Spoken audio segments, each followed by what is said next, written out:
All right. So without further ado, jumping right into today. Again, thank you everyone that has taken the time out of their day to join our Power Lunch demo. Today, we're going to be covering the topic of customizing your quote process for your speed and efficiency. Giving a little background on myself, I joined Paperless Parts this year, and I actually came over from the manufacturing industry side, both in CNC and sheet metal. I have about 12 years of experience, done everything from quality, running machines, all the way up through eventually becoming the estimating manager of a $300 million machine shop. Parted ways with them, and now I am on the software side, helping bridge the gap between software and industry. So today I'm going to go over some of the pain that we normally sit in and how paperless parts can help you benefit. What I'm going to ask is, if you have any questions, feel free to drop them in the chat. We will likely address those at the end, just so that way we can make sure that we utilize this 20 minutes of demo that we're going to be doing efficiently, and also make sure that instead of going into it, I might answer your question a little bit down the line. I am fairly confident that I should get you through the basics here. So what we're going to do for an agenda, we're going to go over the basics of P3L and what that actually is and how it works and informs your shops on your pricing logic. We're going to talk about building custom processes. Processes are a huge, huge benefit to you, your team, the downstream effect that you may have through your shop. And ultimately, it's going to work right into your pricing logic as well. So what I'm going to do is actually demo right off of my platform that I have. I have a machining part that's uploaded already and a sheet metal part. So that way, again, I can kind of show both industries and how these processes are impactful, and also how you can build them to as great a level of a detail as you would like to suit your needs of your shop.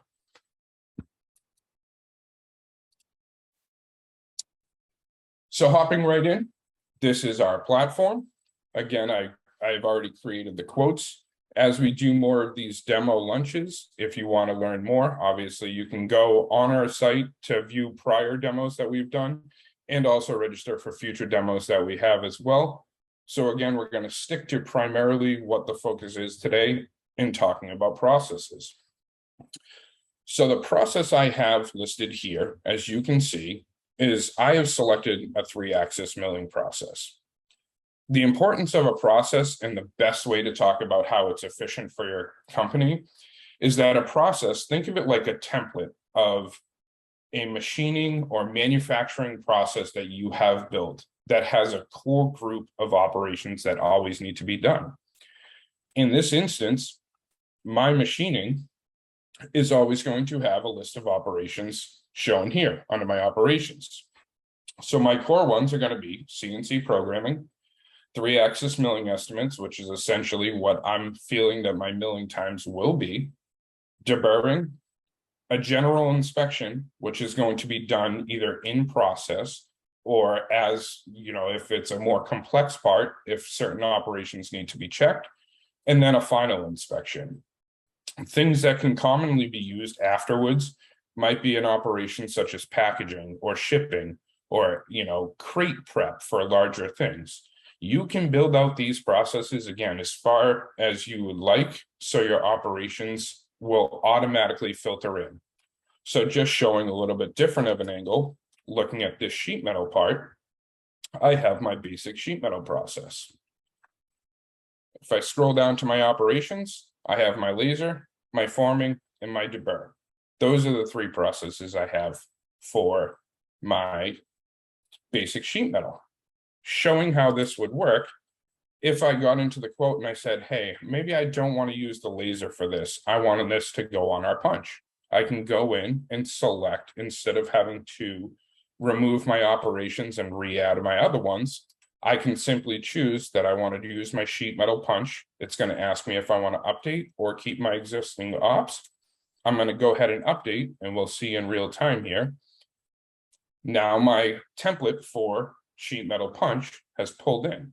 So now I have a part complexity identifier, my sheet metal punch, my forming, my deburr, And now we see that inspection and final inspection again. So based on how you decide to put these together, you are pulling those templates in instantly. It's that instant gratification. You can build out operations that'll also identify certain things. So especially in sheet metal, you can actually build out an operation for sheet metal that will have, if it's just a flat part and doesn't have forming, it won't identify forming, it won't pull forming in. But let's say the part is formed, it would then auto run through the geometry analyzer and pull in that forming operation. That is going to limit the amount of misses that you may have. And again, speaking from personal use and watching, routers come back up to the estimating team, forming could be one that you might just miss because you're so into your standard process. So again, this gets everyone reading off the same sheet of music every time they're selecting that process. You can add and remove just by a simple click of your trash can. You can now see that one operation has been removed. The good news is again, you're doing less. You're not adding in the several operations. It's that instant gratification and the efficiency that you're looking for. So now what we're going to do is actually take a look at the background on how easy it can be to build a new process. So you're in your configuration again on the platform, you're able to click in and your default page is your process page. Right next to it is your operations page. So this is where that hand in hand, relationship happens between the two. So your process is made up of your operations.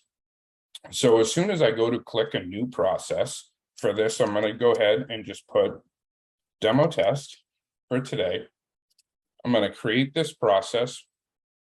And now we can see that demo test now lives here. Once I've chosen that, I'm now digging into my process. So we're getting one step deeper, looking at what we have. Now what I'm able to do is edit my operations. So when I edit my operations, it's now essentially taking that secondary page that we were looking at, like I said, the other half of your process, and it's displaying them all out in here. So let's just go that I'm going to go ahead and create one for 5-axis CNC just for a demo of this. So I'm going to say that I know I want this in here. My 5-axis is always going to have a CMM op because of the complexity of the parts that normally go on a 5-axis. I'm going to do my deburr op.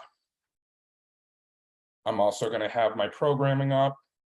And I'm just going in order instead of going down through and making sure that all of them are in order, because the good news is that I can actually manage these as soon as I've selected all of them. So I'm just looking down through my list as I'm going, making sure that I'm getting everything. So I'm going to make sure that my material's in here. And I'm also going to put in an outside service as well. So now that I have my operations built, I can go ahead and align them in. So my material pricing, just by simply dragging and dropping, I'm able to move these parts around.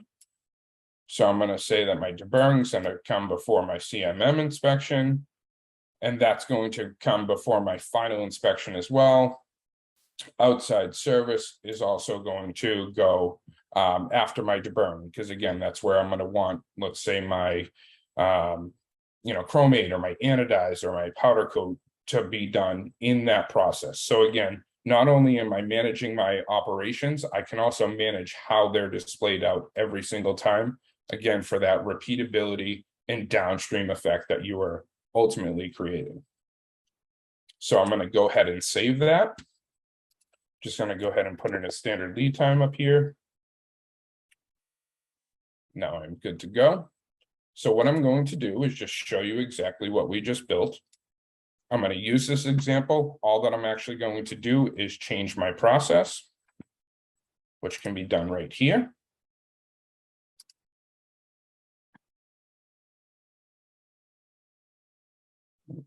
One second.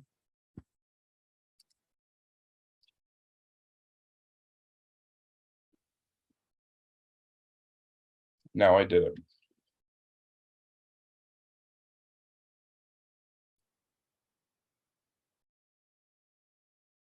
Didn't test.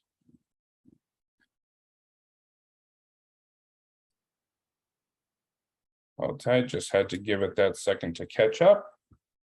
Make sure that we should be able to select that now. There we go. All right, just a little hiccup. Gonna just go ahead and put in 6061. Select my T6. Now we're going to update that process. And now we can see exactly what we just created. So all of those steps in the order that we placed them in. Again, if for some reason I wanted to change or remove something, I can still slide and accept that change just by dragging and dropping. If I wanted to say this part doesn't have outside service, when majority of them do, simple click of the trash can allows you to remove those. So what goes into an operation? Talking about the operations in the P3L and how it can work, we're going to then dig in more and more here. So let's just go into our clear anodize. So our actual, let's not go into clear anodize. I don't have anything under that. Let's go into our 3-axis milling estimates.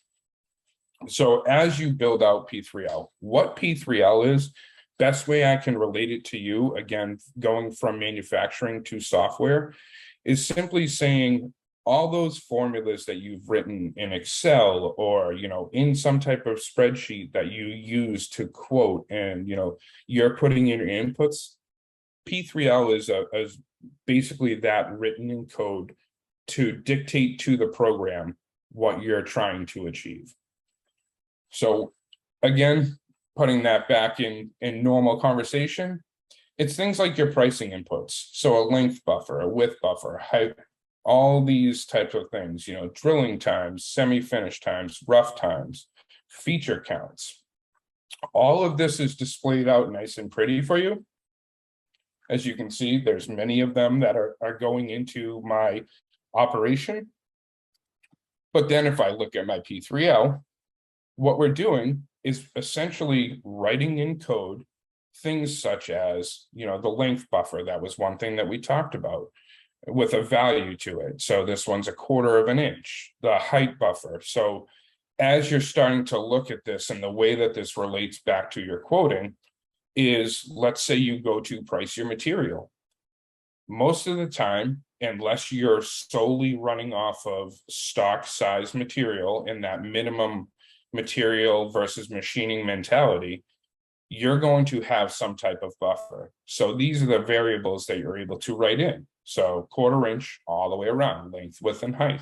So that way, as you're going to your next step of trying to purchase material, you're not having to do that addition. You're not having to, pull out your calculator and say, all right, well, I need to round up to this size and then choose, to add my buffer of X, Y, and Z. You can do it based, again, from a sheet metal standpoint. You can do, your bounding box around your parts. You can do certain rates that'll say, your laser cuts at X, Y, Z from a factor standpoint, and really give you that utilization for all of these nuances that you constantly have to think of when quoting and capturing it in P3L. So just looking at a few more of these, again, I don't expect everyone to read through all of them, but you can do things such as, look up certain tables. So certain tables are going to have certain, removal rates. So we can talk about material, which is this here that I'm reading. We're filtering through from the material family to the volume removed and essentially making that operation dictate some sort of removal rate time, which essentially turns to a runtime. Obviously, all of this is based solely off of how paperless is built. So from a custom standpoint table, we're not entering speeds and feeds at all. We are simply just taking the material removal rate versus density and things of that nature. So a lot of information that is backing up what we're looking through if this is how you create your P3L. Scrolling down through a little bit more. So again, some specific things for setup time and runtime. So great things that P3L can do. Just relating back, I'm just going to pop into that quote again. So with P3L, some of the variables that you can write are actually standards of setup time and runtime. So what I mean by that, or excuse me, setup time in hours, and then yes, runtime. So my setup time can actually be dictated off of the variables that I put in. So I have feature variables in here. So as you can see, I have certain things. I have 16 features. I have, for 4 features per tool, number of tools, seconds per tool, and then runtime in minutes. So all of this that we see here is actually written into the P3L. So if I actually just go back, and I'm just going to change my process to the 3-axis, so that way we can relate the back end to the front end.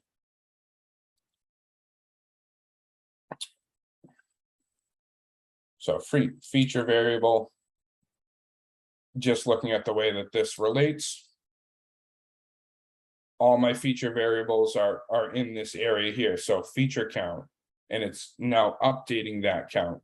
So we can see here the features per tool, number 4, again, just relating on the difference of the wizard behind the curtain versus what we're looking at on the front end.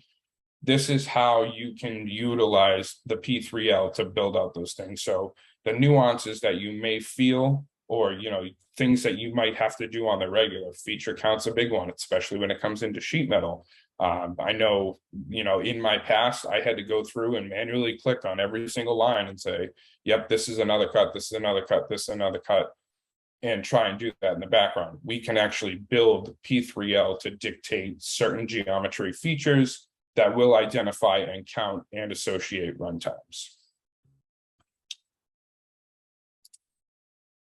Awesome. Let me check the chat here real quick. So I don't see any questions. Obviously, we're winding down. We have about 2 minutes left.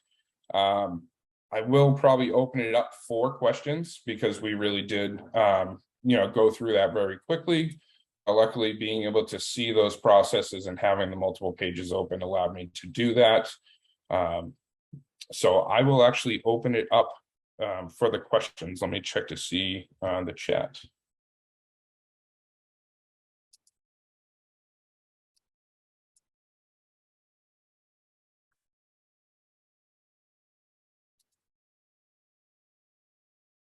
Okay.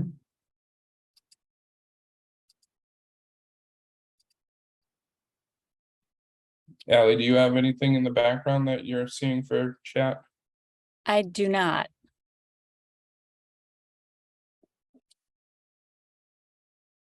All right. So just one last thing. So obviously, thank you, everyone. There actually is one. There's one. Oh, perfect. Let me jump in the Q&A. All right. You like my shirt? I appreciate that, Rick.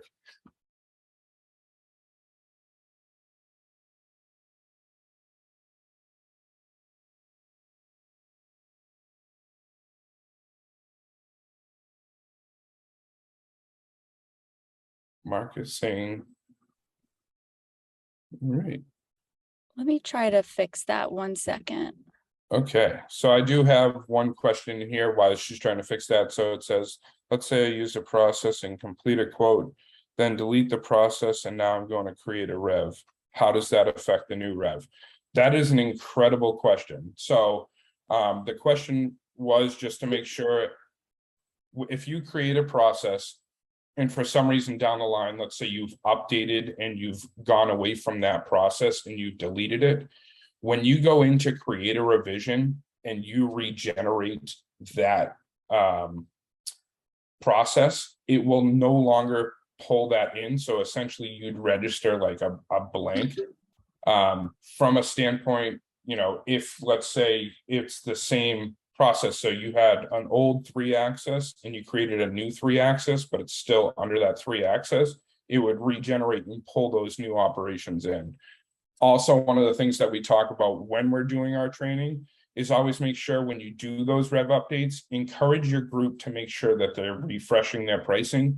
Because again, this is something that's constantly evolving and you build to suit your needs of your companies. So whether it's run rates that you're changing in the background, setup times per operation, anything of that nature, always encourage to make sure that you're regenerating your pricing.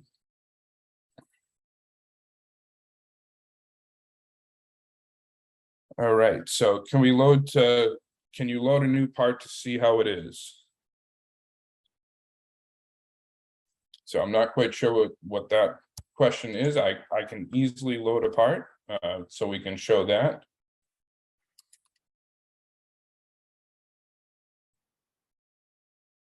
So we'll take it really quick. So this, again, from a speed and efficiency standpoint, I actually am the product trainer here at Paperless Parts, so this is my bread and butter. I tend to teach a lot of muscle memory just because, again, that ease of use. So clicking on our quotes tab, we're going to go ahead and click create a quote. This page right here is your templatized quote, essentially header. So not getting into all of it, I tend to use this finder bar on the left-hand side. You can simply click the plus button, which will then pull up your Finder or File Explorer, depending on if you're working on a Mac or a PC. But I use the drag and drop method, again, just for the ease of utilizing this. So I'm just going to literally take a part. I'm going to go ahead and drag and drop it in. This part in particular, I do know is a sheet metal part, so I'm going to go ahead and choose my basic sheet metal. When you're selecting material, it works in a cascade method. So you can see here, it works in alpha, then alphanumeric. So just working across this way, go down to my 5052 H32. And if not, you can always click and type in, and it has a strike indication, which again is a great feature. Obviously, I wouldn't normally run my 6061 for this, but just to show the difference, quantities can be broken out by a comma or a space. Obviously, if you have a finish that's available, you can select that right there. If you don't select a quantity, it will default to 1. And just like that, you're now uploading a part. You can see this little box here. That's actually the geometry analyzer running that, and also pulling in the template of what we just explained. So I know I showed kind of switching it, but now if I just pop into this line item real quick, again, my basic sheet metal has already pulled in. And as you can see, it's still running through the rest of that geometry analyzer, but it already has pulled in the operations, which is exactly what we just went over in this training today.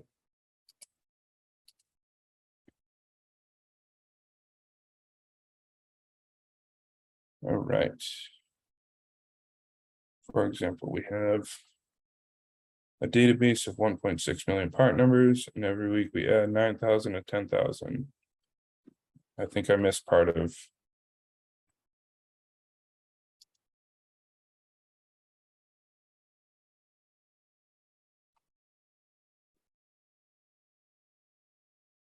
Okay, so I'm just making sure. So Walter, I know you looks like you said you have 1.6 million parts.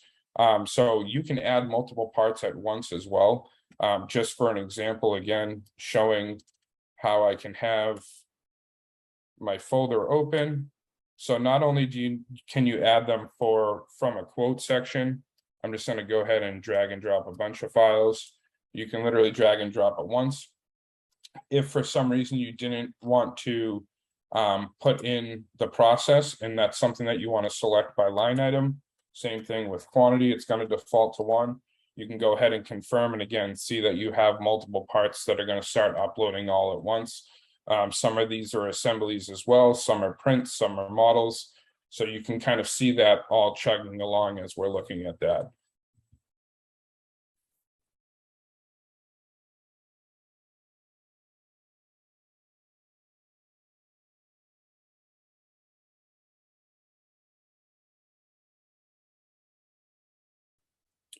So does the geometry analyzer add operations automatically if they are not part of the default process? So that question there is a great one where it all depends on how you have, your variables and things like that built out. So I use the sheet metal as an example where you can dictate if certain features are identified in the geometry analyzer to pull in that operation. It essentially lives in the background of the process, but if there is something that's very out of the ordinary, it would be something you would have to add in, but you still have that core group pulling in.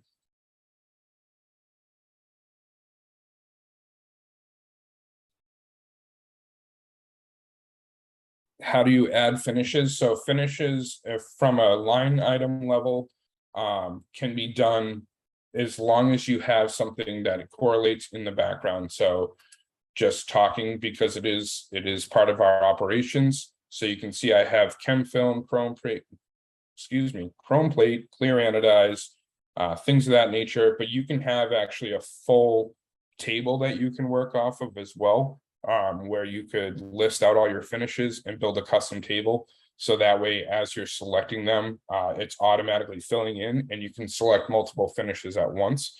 If you do have more questions about that, you're more than welcome. Not sure, again, user wise or not, reaching out to our support and or talking that through more with our team is definitely an option.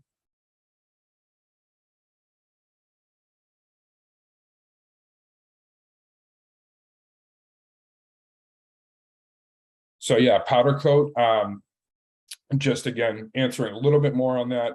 So that's definitely one. You got to remember the biggest thing is when you're uploading to paperless parts, the lists are static. So unless you have dedicated time to build into your process to make sure you're going in and keeping it live updated. But I've seen very elaborate lists, so you can, go through and, if you have your Kark paints or, Sherwin-Williams paint, any type of thing like that you want to do, Tiger Dry Lac, anything along that nature, you can build out and have and be able to choose from. And also you can create a dynamic process as well that will start to show you the colors as you input them and select them. So definitely reach out on that, because I definitely think we can help you out there.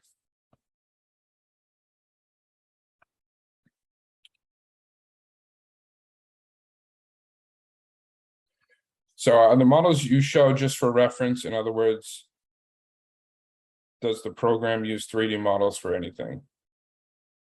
So we used our demos, but the geometry analyzer definitely goes through and grabs all of the feature counts and things like that. There's nothing special about these ones. Again, we've just we tend to have that library, making sure we're not using other people's parts or anything like that. So we have our secured library that we use, but definitely things run off of it. There is a whole display for the part itself. Just popping back into that quote real quick.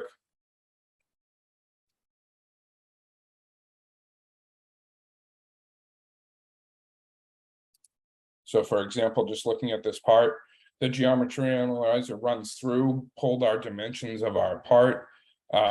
Again, this part in particular has a PDF with it, but all of the attributes on how it comes down through when it starts to look at materials. So once I've selected a process, the material impacts based off of the model. So definitely a ton of things happening there. And again, from my standpoint, I have a lot of identifiers for the material removal rates based off of features and counts and things like that. So that way it's giving me that ballpark of an estimate on how long it should take to run the part. So last question I have in here, looks like regarding the material removal rate info I saw for line 1, where is the SFPM entered for the type of material being seen? I don't see a feature count in the estimated amount of time for feature. The difference. Yes. Yep. Absolutely. So material removal rates. I forget exactly where it lives, but we have every single material that is in our global list of materials has density ratings, a material removal rate factor, So, let's say like PEEK and aluminum, PEEK's rigid, but a plastic, aluminum's obviously, the core material that we talk about here. But those two may have a little bit different of a rating, which also impacts how the material removal rate runs. Again, there's a density rating, which impacts that. There's an entire library of information that goes in as you're switching materials, that relies on that pivot table that we have, that will impact certain aspects of paperless parts.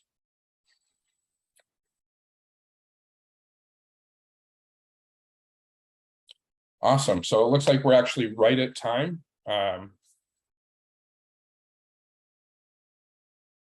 So our removal rates, yes, every type of material that we have goes into a specific bucket on removal rates and how it can impact.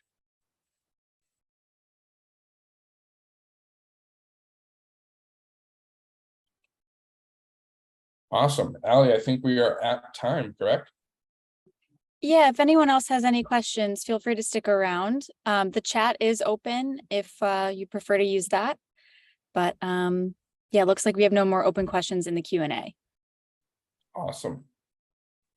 Well, thank you again, everyone that participated, and I look forward to seeing people down the line here.